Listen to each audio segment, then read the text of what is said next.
రామ్మోహన్ గారు mega DSC రద్దు కావచ్చు, గ్రూప్ 1లో 1:100 రేషియో ప్రకారం తీసుకోవాలి అనే డిమాండ్లు కావచ్చు, గ్రూప్ 2 గ్రూప్ 3కి సంబంధించిన డిమాండ్లు కావచ్చు, వీటన్నింటితో నిరుద్యోగులు నిరసన చేపడుతున్న సందర్భాన్ని మనం ఈరోజు చేస్తున్నాం.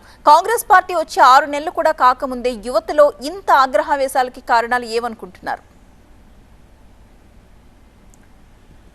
ముఖ్యంగా బీఆర్ఎస్ పార్టీకి సంబంధించిన కేసీఆర్, కేటీఆర్, హరీష్ రావు 7 లక్షల కోట్ల రూపాయల అప్పులు చేసి వాళ్లకు సంబంధించిన బినామీ కంపెనీలకు వేల కోట్ల కాంట్రాక్టులు ఇచ్చేసి ఆ డబ్బులను దండుకొని ఆ డబ్బులను పెట్టుబడి రూపం లోపల మళ్ళీ ఈ యొక్క నిరుద్యోగులకు ఖర్చు పెట్టి వాళ్ళు నిజమైన నిరుద్యోగులు కాదు.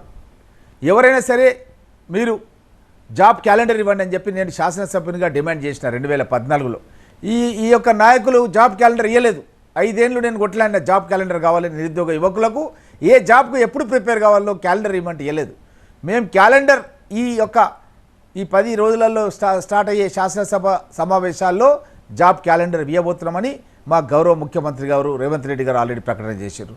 మేము ఉద్యోగాలను శీఘ్రగతిన పూర్తి చేస్తాం, ఎగ్జామ్స్ కండక్ట్ చేస్తామంటే ఎగ్జామ్స్ వద్దు, పోస్ట్పోన్ చేయండి, 3 నెలలు చేయండి అంటే కోర్టులు ఒప్పుకోవు. ఎందుకంటే మేము నోటిఫికేషన్ ఇచ్చినప్పుడే సర్టన్ గైడ్ లైన్స్ అనేది పొందుపరిచినాం.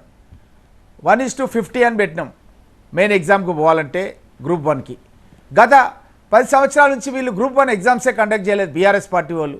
మాకు ఎక్కడ మంచి పేరు వస్తుందన్న ఉద్దేశంతో కొంతమందిని వాళ్ళు నిజంగా వాళ్ళకు హాల్ టికెట్స్ లేవు, వాళ్ళు ఎగ్జామ్స్కి ప్రిపేర్ అయితే లేరు, అలాంటి వాళ్ళు ఆందోళన కార్యక్రమంలో పాల్గొంటున్నారు. ముఖ్యమంత్రి గారు ఇంటెలిజెన్స్ నివేదికలు ముందు పెట్టుకొని మాట్లాడారు. ఎవరెవరు ఏ విధంగా ప్రజలను తప్పుదోవ పట్టించే ప్రయత్నం చేస్తున్నారు, విద్యార్థులను తప్పుదోవ పట్టించే ప్రయత్నం చేస్తున్నారని పూర్తి సాక్ష్యాధారాలతో చెప్పారు. ఎవరైనా సరే ఒక జాబ్ కావాలనుకునే వ్యక్తి అతను ఏ విధంగా ప్రిపేర్ కావాలని ఆలోచన చేస్తారు, కానీ దాన్ని అస్తమానం పోస్ట్పోన్ చేయాలన్న విషయం ఆలోచన చేయడు. దీని వెనుక కుట్ర, బీఆర్ఎస్ పార్టీకి సంబంధించిన ఒక కుట్ర ఉన్నది.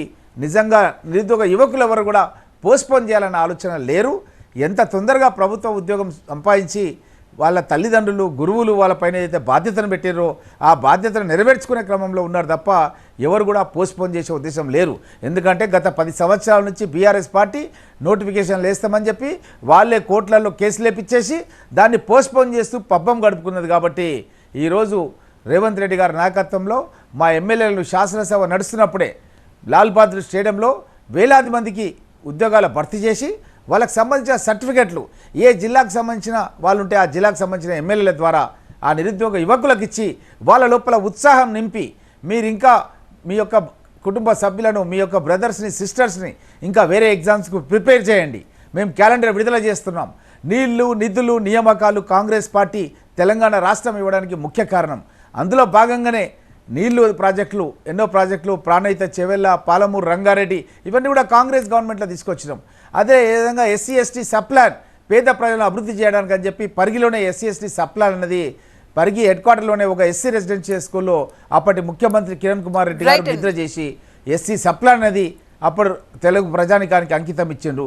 ఎస్టీ సప్లాన్ అనేది తిరుమలాపూర్ తాండ లోపల ఎస్టీ సోదరులకు అంకితం ఇచ్చి ఆ రోజే గ్రామ పంచాయతీలను తాండాలు చేస్తామని చెప్పి కూడా ప్రకటించినాం.